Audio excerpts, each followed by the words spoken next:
Recently मैं NASA की website को स्कैन कर रहा था और मुझे लगा कि यार इसमें कुछ लूप होल है, इसके लिए उन्होंने हॉल ऑफ फेम में मेरा नाम जो वर्ल्ड के टॉप हैकर्स हैं उसमें शामिल किया। कंपनी को हैक कर लिया। जी, जिसमें कि टॉप कंपनी में नासा है। इसके अलावा USA book of world record ने मुझे इंडिया की यंगेस्ट एथिकल हैकर का टाइटल दिया है।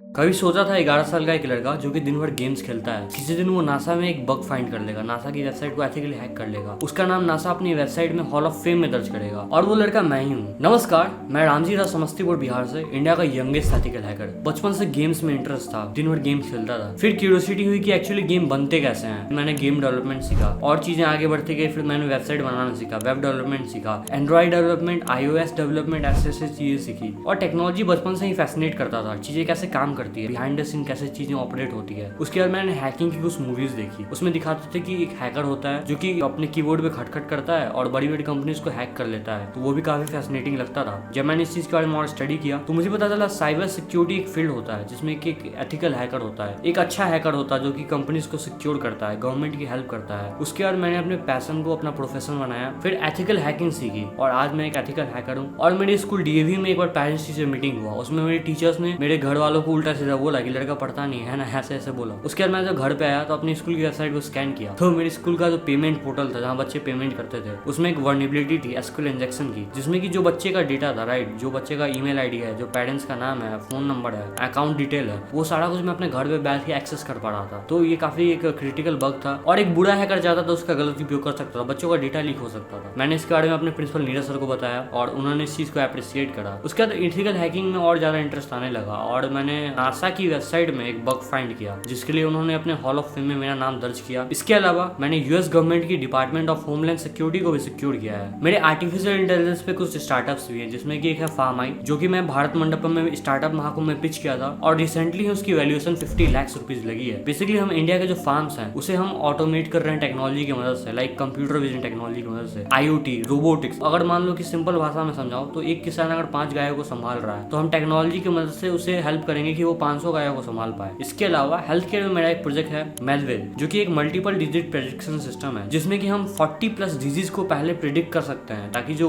ग्लोबल मोर्टेलिटी रेट है हम उसे रिड्यूस कर पाए। Ministry of electronics and information technology का एक इनिशिएटिव था यूथ फॉर उन्नति एंड विकास विद AI, जिसमें कि देश भर के बच्चों को आर्टिफिशियल इंटेलिजेंस पे एक प्रोजेक्ट बनाना था। मैंने एक प्रोजेक्ट बनाया जो कि इंडिया के टॉप 50 AI इनेबल सॉल्यूशंस में आता है और इसके लिए डिजिटल इंडिया गवर्नमेंट का जो प्लेटफॉर्म है उसने मेरे ऊपर एक डॉक्यूमेंट्री बना के डाली है। ये सारी ग्लोबल कंट्रीब्यूशंस की वजह से USA book of world record ने मुझे इंडिया के यंगेस्ट एथिकल हैकर का टाइटल दिया है और मेरे साइबर सिक्योरिटी की कंट्रीब्यूशंस के लिए मेरा नाम इंडिया बुक ऑफ रिकॉर्ड्स में भी मेंशन्ड है। और मैं एशिया आइकन अवार्ड्स में इंडिया को रिप्रेजेंट कर रहा हूँ श्रीलंका में, जहाँ पे मैं सबसे यंगेस्ट होने वाला हूँ। ये सारी चीजें बताने का मकसद सिर्फ यही है कि मैं सिर्फ 17 साल का हूँ, मेरे पास कोई डिग्री नहीं है और मैं एक बहुत ही छोटे से गाँव से आता हूँ। यहाँ पे प्रॉपर इंटरनेट कनेक्शन तक नहीं था और सड़कें तक टूटी हुई। और यहाँ का आप इन्वायरमेंट देख सकते हो, यहाँ पे सबसे बड़ा ड्रीम होता है एक सरकारी नौकरी पाना। एक्चुअली क्या है, माइंडसेट इज एवरीथिंग। आप अपने माइंड को जैसे ट्रेन कर दोगे आप वो सारी चीजें कर सकते हो, राइट। आप अगर अपने माइंड को ट्रेन करते हो मेरे को एक छोटी सी नौकरी करनी है तो आप बिल्कुल वो चीजें कर सकते हो। अगर आप अपने माइंड को ट्रेन करते हो मेरे को एक बहुत बड़ा कंपनी खोलना है, मेरे को एक बहुत बड़ा स्टार्टअप करना है, यूनिकॉर्न करना है, तो आप वो सारी चीजें भी कर सकते हो। Sky is the limit, mindset is everything. सारी शक्तियां आपके अंदर है। एक्चुअली हमारा जो इंडियन एजुकेशन सिस्टम है जिसके बारे में मैं स्पेसिफिक वीडियो बनाऊंगा, इसमें बहुत सारी चीजों की कमियां हैं। बेसिकली ये इंडियन एजुकेशन सिस्टम इंडियन है ही नहीं, ये तो ब्रिटिशर्स ने बनाया था कि ये नौकर तैयार करें और ये चीजें होती है। हम एम्प्लॉइज पैदा कर रहे हैं, हम एंटरप्रेन्योर्स पैदा नहीं कर रहे हैं। हमारे सिलेबस में रियल लाइफ चीजों की कमी है, जो चीज सिखानी चाहिए वो तो सिखाते ही नहीं है। Practical life skill based knowledge की कमियां हैं और इसके लिए मैंने स्टार्ट किया साइंटिस्ट, जिसमें कि मैं law enforcement body cyber police को मैं सेशन देता हूँ, कैसे हम क्रिमिनल केस को और अच्छे तरीके से इन्वेस्टिगेट करें। आज तक मैंने 50,000+ लोगों को ट्रेन किया है। लॉ एनफोर्समेंट बॉडी को सेशन देता हूँ, जनरल पब्लिक को सेशन देता हूँ, स्टूडेंट को सेशन देता हूँ, फ्री में देता हूँ। एक्चुअली नॉलेज फ्री ही होना चाहिए, राइट। मैंने जो कुछ सीखा है इंटरनेट से सीखा है और ये आर्ट ऑफ गिविंग है, मुझे जो मिला है वो मुझे देना है, तो ये सारी चीज मैं फ्री में सिखाता हूँ। एक्चुअली नॉलेज फ्री ही होना चाहिए। आज के टाइम पे क्या है, ये कॉलेजेस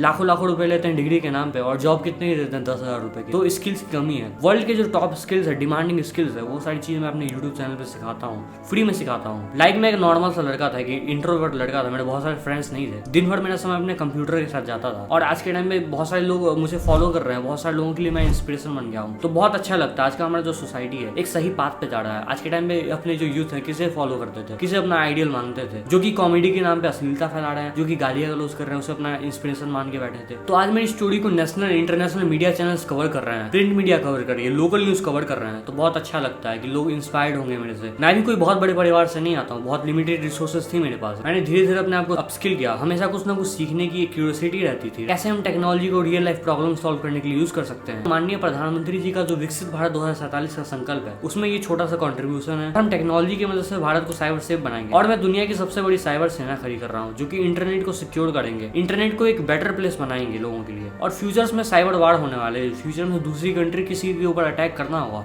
तो साइबर वार करेगी, दूसरे कंट्रीज के सिस्टम को फ्रीज कर सकती है, राइट। सारा कुछ ठप हो जाएगा क्योंकि सारा प्रेजेंस हमारा डिजिटल है। तो भारत को साइबर सेफ बनाने के लिए, भारत के साइबर स्पेस को और सिक्योर करने के लिए मैं दुनिया की सबसे बड़ी साइबर आर्मी खड़ी कर रहा हूँ। इस चैनल पे मैं अपनी लाइफ से रिलेटेड चीजों को शेयर करूंगा। तो अगर आप मेरे से कनेक्टेड रहना चाहते हैं तो चैनल को सब्सक्राइब कर लें, बेल नोटिफिकेशन को ऑल पे कर दें और वीडियो को अपने दोस्तों के साथ शेयर भी कर दें। बहुत बहुत धन्यवाद। जय हिंद, जय भारत।